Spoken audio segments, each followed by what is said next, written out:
You're watching KESQ, the desert's news leader, live in high definition. This is News Channel 3 in the morning. Good morning, I'm Jeff Stahl. It is Friday, February 8th. Here's a look at the news we are following for you right now. A massive manhunt continuing this morning for a suspected cop killer. We've got the latest on that search for Christopher Dorner, who may or may not be hiding out up in Big Bear. Police found his burned out pickup truck yesterday morning there. Now officers searched the area on foot, also in the air, patrolling all night. This after Dorner, a former LAPD officer himself, opened fire on two Riverside police officers yesterday morning. One of those officers died. News Channel 3's Greg Lee is with our live mobile newsroom up in Big Bear and joins us now with the latest details. Greg. Good morning, Jeff. As you can tell, we're seeing steady snowfall this morning on Big Bear. It is very cold. In fact, we go down here, you can see a couple of inches still on the ground as the snow continues. Snowplows have been working through the early morning to clear these streets of ice and snow. As you can imagine, that can only make this search more difficult. Here's the latest information I have for you. We're waiting for a briefing at 9 a.m. from the San Bernardino Sheriff's deputies. But here's the deal. The Big Bear Unified School District last night said they would close or reopen schools this morning. This morning, the latest information says they are closing schools this morning in search of Dorner. And because of this manhunt, as you can tell, this community definitely on edge. A suspected cop killer shipped into the quiet mountain city of Big Bear.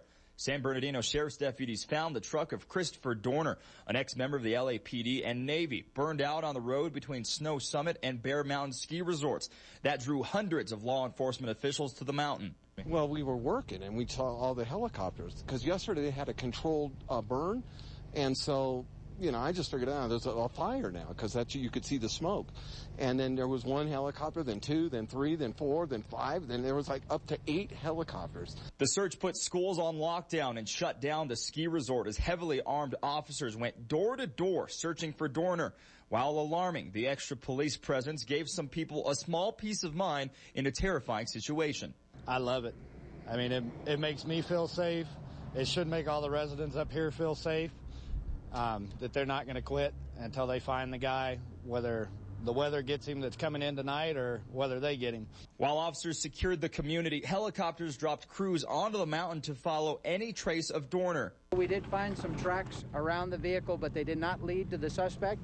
We're continuing to work with our partners. There's a number of folks here with us today.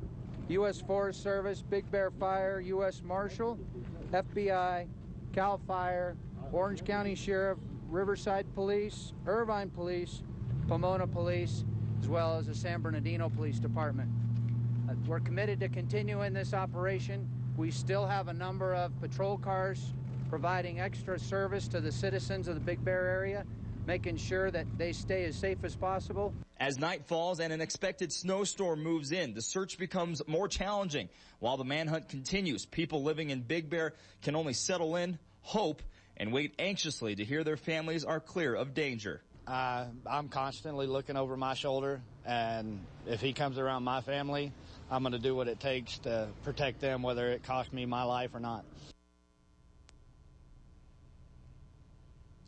Jeff, back here live. Just to reiterate, last night, Big Bear Unified School District said they would reopen this morning. A notice on their website early this morning said they would remain closed because of this manhunt. As you can imagine, the weather may be having something to do with that, but especially as this manhunt continues and this community stays on edge. I can tell you this, last night we heard helicopters well into the late evening hours as we're out here for our 11 p.m. live shot. It's quiet this morning. Again, we're waiting for that briefing at 9 a.m. from the San Bernardino County Sheriff's Department. But I can tell you this weather obviously making it very difficult for that search right now. Reporting live, Greg Lee, News Channel 3, Big Bear.